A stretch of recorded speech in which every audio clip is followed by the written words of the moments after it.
Real quick before we finish this Lucci thing, can you believe that Young Thug is still in trial since last year? I don't think I've ever heard of a trial lasting this long. And he faces 8 charges in that case, and one is including conspiracy to violate the RICO Act and 2 counts of participating in a criminal street gang, along with multiple drug and weapons offenses. I haven't been able to even keep up with this trial because it's just so long. How many people was on that indictment though? I remember it was a big number back at first. Yeah, and there was over like 180 overt acts that they were alleging that occurred between this slime. What is it called? Young Slime? Young Slime Life. Young Slime Life, 180 overt acts. Most of the overt acts were social media. They weren't even crimes. But you assume they want to trim all that down to get them on something else anyway. They just piled it on. So something stick. So something to stick, yeah. Yeah, I don't know what's going on in the case. They never even offered him a deal. They must really be convinced. You know, they always want the boss, though. They want the boss. And even though Gunner is not going to testify in this case, he did make a statement that his participation in YSL was gang activity, was gang related, which definitely does not help the other defendants that are on trial. Damn right.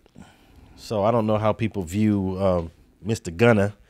It's split in the public, but not for me. Hey, wasn't Gunner here in LA hanging out and just doing his thing and like no big deal? Yeah, I guess Big U was his liaison. At one point, I haven't seen him showing no public connection since that time though. Let me ask you this: if a guy like Gunner, who you don't know personally, does something like that, would you not work with him in the future? Would that bar you from, let's say, doing a song or a feature together? Or how far do you take what he did in terms of how you would interact with him if you ever were to meet him in the future? Hey, for example, I don't want to be literal in this case, but the buster with the bread ain't supposed to run the show. You know what I'm saying? But if he the buster, he's supposed to be all in his pockets. Busters can't have shit. You know what I'm saying? I mean, utilize his buster, and you know what I'm saying? But you know, shit, he in the public eye, he big, so everybody got eyes on him. So everybody, you know what I'm saying? But if it was on a lower scale, you'll have the greasy neck niggas in the set, nigga, poking holes in his pocket. Like, nigga, you effed up. Now you gotta, you know what I'm saying, if you want to live around this motherfucker or keep maneuvering around this bitch. So it would definitely be uncomfortable for him to keep coming around and hanging out. Hell yeah, unless he paying. So there is a slight way of slivering out of it. Yeah, but it's always the popular vote, so it depends on who you is, man. I'm telling you, it be the popular vote. Look, you notice everybody is free to shooters until like the victim is a rapper. Now they want justice. You know what I'm saying? See, with someone like Gunner, he can't deny what he did, and I don't think he's denying what he did. So at some point, you have to just either forgive him. What he said, he got kind of tricked into his lawyer had him under the impression that he was about to do something else other than what he did. That's what he say. Yeah, I'm not buying that. I know he knows exactly what he did, you know. He wanted to go home. Now, people ask me all the time, would I ever do a podcast with Mob James? Everyone knows he was an FBI informant. And my answer is, if he ever comes correct, admits to what he did, apologizes to FG, I could sit down with bro again.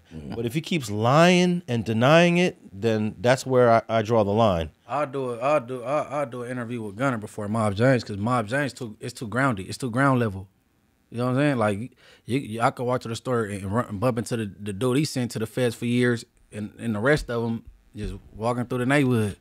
Like, and then what do we have to talk about? You know what I'm saying? At least if you talking to Gunner, he got a career. Like Mob James is a popular snitch and a drunk from back in the death row days. Well, let me ask you guys, what's your whole thought about forgiveness? For what? For anything. We always talk about, like, for example, TC. We want TC out. He did 19 years in prison. He killed a man. At some point, we want him to be forgiven by the justice system and forgiven so he can come home. So when I talk about forgiveness, for whatever the offense is, including telling and cooperating. Well, in the instance when you talk about somebody that go to jail and committed a crime, you know what I mean, shit, they mature over the years and they don't feel a way. You know what I'm saying? They not in the same mind state, and you know what I'm saying, and people do change. You know what I'm saying? I think people deserve a second chance. You know what I'm saying? When they make mistakes like that at 15 and blow somebody's brains out, and now they about to be 39, 40. Like, you know what I'm saying? Like, I think, but you when you talk about telling, it's just you. That mean you was weak, and you shouldn't have been doing what the F you was doing anyway. You know what I'm saying? You shouldn't have been taking part in it. What's your whole idea of forgiveness, Spider, on this topic? On the violence or the telling? I mean, if we can forgive a killer, can we forgive a snitch? Well, I can't speak on. I don't know when you say we, who you're speaking of is we, society in general, ex-street dudes. So I can speak for me. Yeah, he asking for you now. I can speak for me because a lot of times, to me, the concept of murder doesn't need to be forgiven, regardless what society dictates. Because if you and I agree to duel to the death, on a moral level, I think that's between you and me. So if you and I duel to the death and I win, even though the law has a part to play, I really don't feel like I'm needing no forgiveness. So I can watch the system do its thing, and I could already feel like the person was justified because I knew what y'all was up to. So when it comes to snitching, it's similar. I judge niggas that know exactly what's going on a little different than I judge young niggas who can get bamboozled and twisted up and get their words used against them because they was nervous, scared, or didn't quite understand. But when niggas get mature in the game and they know they make up their mind to break the law and they get presented with the opportunity to open their mouth and they just outright take it, I don't think there's no forgiveness for that. Okay. I think I understand your point about the homicides taking place because when you join a gang and when you embrace the street life, that's always a possible consequence of what you're joining. Correct. Of what you're participating in. So unfortunately, the families of those don't necessarily feel that way, you know. But I often make this correlation, just UFC or MMA fighting. Two people agreeing to basically destroy each other. But if I just chose to do you like that without your permission, it's illegal. Exactly. And you know what's crazy is that you use the word duel. They used to do duels in the United States back in the 1800s, late 1700s. In fact, Andrew Jackson and Alexander Hamilton had a duel in New Jersey because they had banned duels in New York City. If you dueled in New York, the punishment was death.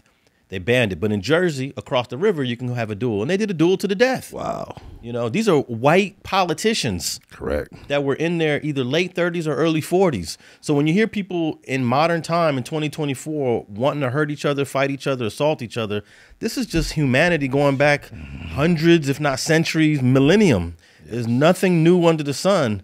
So I always find it amazing that people will start to criticize or judge that person A wants to duel person B. But this has been going on since the beginning of times. I just say don't subscribe to the streets, bro, because you know what you signed up for. So it ain't really no excuse. You know what I'm saying? Right. This the sport where you got to take it on the chin. Like if I go bust on somebody and they go around the corner and get Spider caught. He can't tell. Yeah. Or you get put on tomorrow. You might get shot like I got shot, paralyzed, sat down. You can't ain't no poor me now, nigga. You know what you was doing. Yeah. Like it's the sport. We gotta take it on the chin. Don't subscribe to the streets. You know what I'm saying? If that's the case, once you get put on, you emancipated. You a grown man at this point.